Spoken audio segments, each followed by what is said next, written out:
Salut mes petits athlètes, c'est Fabien Mando et aujourd'hui on se retrouve pour discuter un petit peu des CrossFit Games parce que les Open ont ouvert. Oui, les Open, première phase qualificative pour les CrossFit Games, la compétition ultime pour tous les CrossFitters.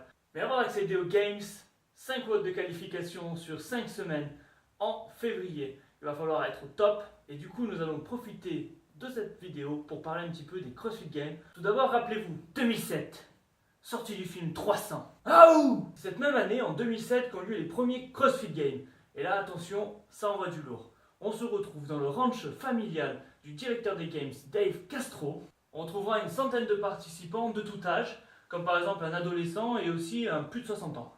Le tout devant une foule en délire de 100 fans. Pour ces Games, on reste dans l'esprit vraiment de 300. On a par exemple un trail pour commencer.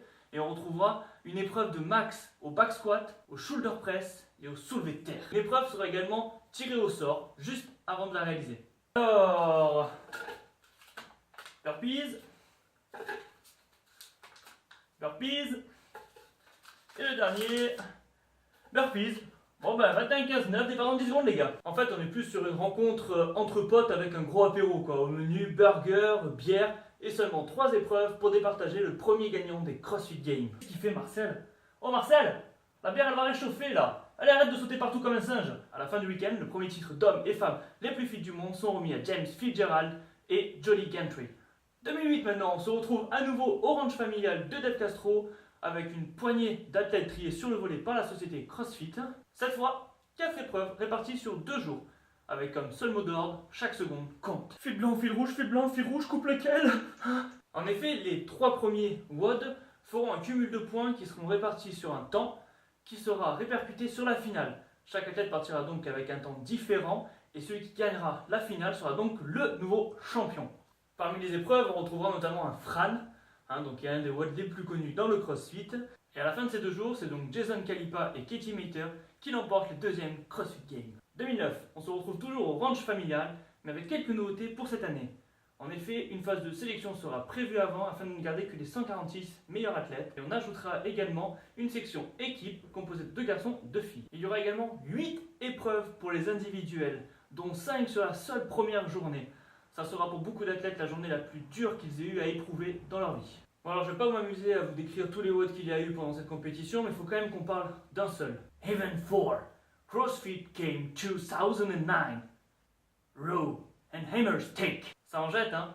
Ouais, sauf qu'en fait ça consistait à faire du rameur et à enfoncer un clou le plus rapidement possible dans le sol.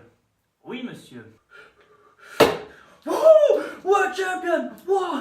Oh là là, ce que je suis content! Non, franchement, j'avoue, le dernier coup, il a été compliqué à mettre, mais oh là là, je suis fier. J'aimerais remettre cette victoire à toute ma famille, tous ceux qui m'ont soutenu. Enfin, vraiment, je suis super content. À la fin de cette compétition, Mikko Salo et Tanya Wagner l'emportent les CrossFit Games.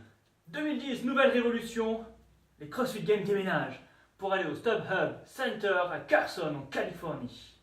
Cette année-là, 4000 athlètes vont essayer de s'affronter pour gagner les 100 places qualificatives au CrossFit Games. 3 jours de compétition, 9 épreuves et aucun droit à l'erreur. Dave Castro se révèle comme le plus gros sadique du CrossFit en imaginant de plus en plus d'épreuves, de plus en plus difficiles. Déplacer des sacs de sable d'un bout à l'autre du stade, faire des pompes en équilibre, et j'en passe. À la fin de ces 3 jours, Graham Holberg et Tristan Clever l'emportent les CrossFit Games. On retiendra également l'entrée fracassante d'un jeune prodige, Rich Froning, qui loupera la première place à cause d'un montée de corne qu'il ne savait pas réaliser techniquement avec ses jambes. On se rappellera également du nom de la 2e des féminines, Annie Torres-Dottir. Et voilà, donc c'est la fin de cette première partie de la vidéo. Donc on aura vu les CrossFit Games de 2007 à 2011. Et on se dit à la semaine prochaine pour la 2e partie, donc 2012 jusqu'à 2016. En attendant, entraînez-vous bien, CrossFit Man.